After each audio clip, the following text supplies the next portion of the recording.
लग ये रहा है कि इंतखाबात से पहले वाला जो माहौल है वो बाकायदा बनता अब दिखाई दे रहा है, क्योंकि कुछ दिन पहले हम देख रहे थे ऐसी फजा थी कि लग नहीं रहा था कि ये इलेक्शन का माहौल है। आपको लगता है कि अब ये माहौल बनता दिखाई दे रहा है?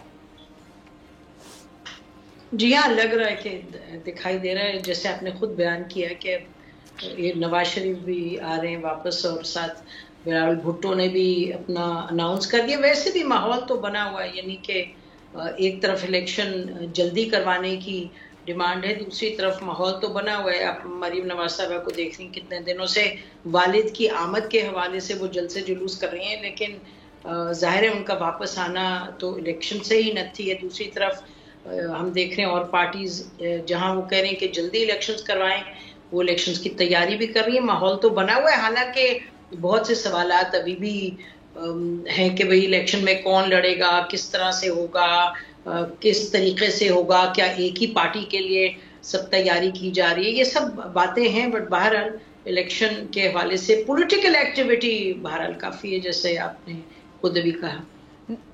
अच्छा नसीम साहब, ये जैसे कि आप भी फरमा रही हैं, तो आपको भी लगता है कि जो लेवल प्लेइंग फील्ड ना होने का शिकवा बिलावल साहब कर रहे हैं, पीपल्स पार्टी कर रही है, वो किसी हद तक जायज़ है? देखिए, बात यह है कि क्योंकि एक इस्टेब्लिशमेंट का सियासत में रोल रहा है बहुत अरसे से और रहता जा रहा है रोल, तो अब मसलन अब के जो इलेक्शंस हैं उसमें एक तो ये था कि जी पीपल्स पार्टी की एक्सपेक्टेशन ये थी जरूर कि उनको, यानी जब पीटीआई में टूट फूट होगी या टूट फूट कराई जाएगी पीटीआई की, तो फिर उनको भी उसमें से एक हिस्सा मिलेगा। और आपको याद है कि पीपल्स पार्टी के सीनियर लोग कह रहे थे कि बिलावल भुट्टो अगले प्राइम मिनिस्टर होंगे, और बहुत उम्मीदें थी, लेकिन वो उम्मीदें जो हैं उन पर लगता है कि फिलहाल तो पानी फिर गया। और जो उनका ख्याल था कि उनको पीटीआई के लोग मिलेंगे वो तो चले गए, और तीन पार्टीज में पंजाब में भी पीपल्स पार्टी के जो एक्सपेक्टेशंस थी वो पूरी नहीं हुई, और साथ जो छोटी पार्टीज हैं, बाप हुई, ये सब हुई, वो भी उनके साथ फिल वक्त जाने के कोई नहीं नजर आ रहे कोई इंडिकेशंस।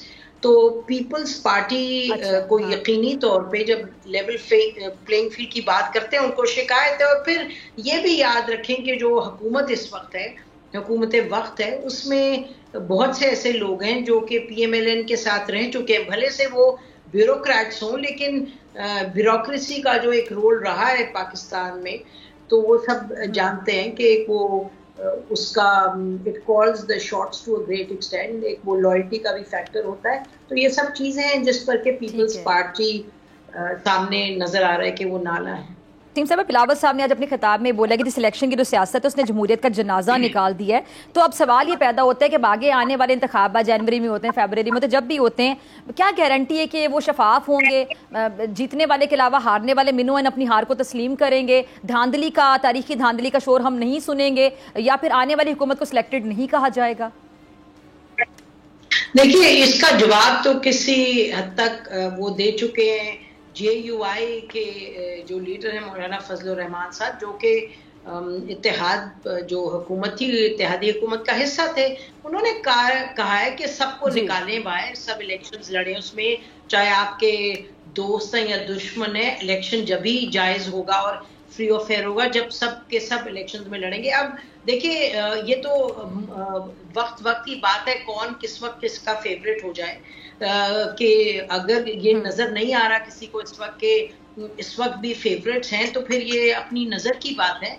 नहीं तो ये जो फेवरेट्स का सिलसिला है वो तो चल रहा है। कभी कोई फेवरेट्स होते हैं, फिर कभी कोई जेल में चले जाते हैं, कभी कोई फेवरेट्स होते हैं और उनको मुल्क से निकाल दिया जाता है, कभी कोई फेवरेट होते हैं तो तोशाखाना से कुछ भी चले जाए तो पूछा नहीं जाता, कभी फेवरेट नहीं होते तो चार चीजें निकल जाए तो पूछ लिया जाता है। तो देखिए, ये कहानी जो है ये तो आप पता नहीं आप ये चलाएंगे या नहीं, लेकिन कहानी तो सामने, यानी कि आंख बंद करके भी देखें तो वो नजर आ रही है। इस वक्त कोई फेयर प्ले तो नहीं है, बहुत से सवालात हैं। और मेरा ख्याल है कि जो नजरें हैं बहुत से लोगों की वो कोर्ट्स की तरफ है, हाई कोर्ट की तरफ, सुप्रीम कोर्ट की तरफ, के तमाम मामलात को आगे लेके कैसे चलेंगे।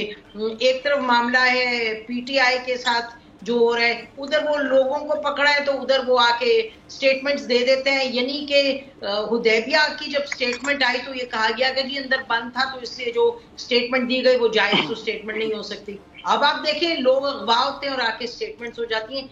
दूसरी तरफ अब ये जो नवाज शरीफ साहब का वापस आना है उसके हवाले से ये जो 5 साल और उम्र पूरी यानी कि फॉर लाइफ जो आप डिस्क्वालीफाई हो जाए, ये भी सवाल एक लीगल सवाल है जो देखेंगे कि कोर्ट्स किस तरह से इसको हैंडल करते हैं। क्योंकि आपको मालूम है कि एक बेंच की इंटरप्रिटेशन थी कि ये लाइफ डिस्क्वालिफिकेशन है, लेकिन जो लॉ मिनिस्टर थे उन्होंने कहा जी हमने जब एक अमेंडमेंट की है उसमें इलेक्शन एक्ट में, तो उसकी पॉलिटिकल पार्टीज एक्ट में, तो वो 5 साल तक उसका तयन हो गया। तो I think a lot of these questions will come up in the court. और हमारा ख्याल ये है नसीम साहिबा, अगर नवाज शरीफ साहब को अदालतों से रिलीफ मिल सकेगा, आपको क्या लगता है आती है, या फिर उनकी गिरफ्तारी भी अमल में आ सकती है? इनकेस कि अगर उनकी गिरफ्तारी अमल में आती है तो हमारे यहाँ ये होता है, मतलब मैं ऑन ईयर ही कहना चाहूंगी कि जो लीडर गिरफ्तार हो जाता है उसका वोट बैंक भी बढ़ जाता है, अवाम की हमदर्दियाँ, वर्कर्स की हमदर्दियाँ उनके साथ ज्यादा हो जाती हैं, वो हीरो बन जाते हैं। अब वो देखिए ना, ये तो कोर्ट ही बताएगा कि जो 30 या पता नहीं 60 दिनों के लिए गए थे और फिर वापस वो आ रहे हैं 4 साल के बाद, तो उनको कोर्ट कैसे हैंडल करेगा? क्या उनको वो प्री अरेस्ट बेल दे देगा जैसे वो लेना चाह रहे हैं? वो तो कोर्ट ही डिसाइड करेगा। मैं तो इस पर नहीं कह सकती। कुछ पॉसिबिलिटी दोनों तरफ है, इट डिपेंड्स कि कोर्ट उसको किस तरीके से देखता है। देखिए ये तो बहुत सी बातें करने की, असल बात ये है कि फेयर और फ्री इलेक्शंस हो, लेवल प्लेइंग फील्ड हो अक्रॉस द बोर्ड सबके लिए, तो फिर बात बनेगी। नहीं तो अगर 2018 का रिप्ले है, इस वक्त फेवरेट कोई और है, तो फिर मसला ही होगा आगे जाके, जैसे आपने खुद भी कहा। अगर आपको ये वीडियो पसंद आई तो सब्सक्राइब करें और बेल आइकन पर क्लिक करें। सब्सक्राइब करें और बेल दबाएं ताकि कोई खबर रह न जाए।